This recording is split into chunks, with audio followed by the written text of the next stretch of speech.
Competition সর্বভারতীয় আন্তর্জাতিক স্তরে এটা হলো এবং প্রতিদিন এখানে একটা উদ্বেগ ছিল, খুবই আনন্দঘন মুহূর্ত, ইতিহাসে প্রথম বরাক উপত্যকায় কিংবা নর্থ ইস্টও বলা যায়। তো সেই জায়গায় দাঁড়িয়ে আজকের দিনে আপনার শেষ দিনের অনুভূতিটা কি? আমরা করতে পেরেছি, প্রথমবার ট্রাই করলাম এবং আমরা যেগুলা প্রাইজ দিয়েছি এগুলা কিন্তু সাধারণত জিএম টুর্নামেন্টেও হয় না। খুব দারুণ প্রাইজ, আর খেলাটা খুব হাড্ডাহাড্ডি লড়াই হয়েছে।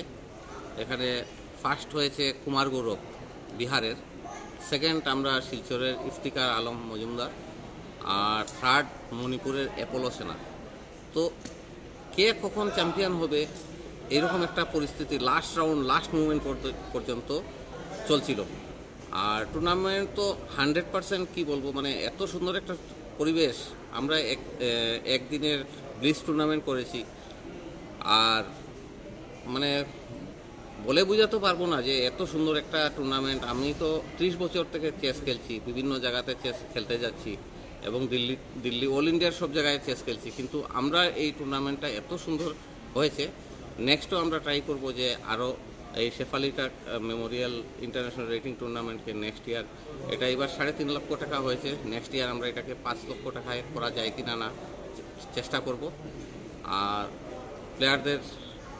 প্লেয়াররা খুব হাড্ডাহাড্ডি লড়াই করেছে, নতুন প্লেয়াররাও রেটিং পেয়েছে। আর বরাকে এই সমস্ত টুর্নামেন্ট যদি কন্টিনিউ হয় তো আমাদের প্লেয়ারদেরকে বাইরে যেতে হবে না, এখানে ভালো একটা পরিবেশ পাবে এবং প্লেয়াররা নিজের জায়গাটা থেকে কম খরচে মানে ভালো উন্নত মানের খেলাধুলা করতে পারবে। সব মিলে কতজন প্রতিযোগী ছিলেন? টোটাল 139 পার্টিসিপেন্ট হয়েছিল, আর মোট 104টা প্রাইজ। হ্যাঁ, ফার্স্ট প্রাইজ 50,000 টাকা, সেকেন্ড প্রাইজ 35,000, এভাবে ক্রমান্বয়ে ক্যাশ প্রাইজ কন্টিনিউ টপ 25 ছিল। এছাড়া ক্যাটাগরি প্রাইজ আছে, সব ক্যাশ দেওয়া হচ্ছে।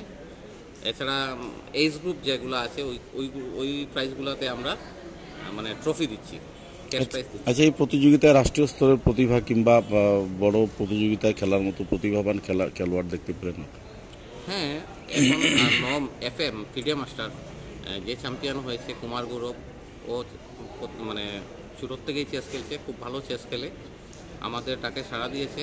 সেকেন্ড আমরা যেকে পেয়েছি আমরা শিলচরের গৌরব, স্টেট চ্যাম্পিয়ন হয়েছিল একবার, ইফতিকার আলম মজুমদার। তাছাড়া মণিপুরের অ্যাপোলো সেনা থার্ড পজিশন পেয়েছে। আর এছাড়া অব্রজ্যোতি ফাইট করেছে, ভালো ফাইট করেছে, ও মানে টপ 10-এর মধ্যে আছে। সব মিলিয়ে অনুভূতিটা কীরকম?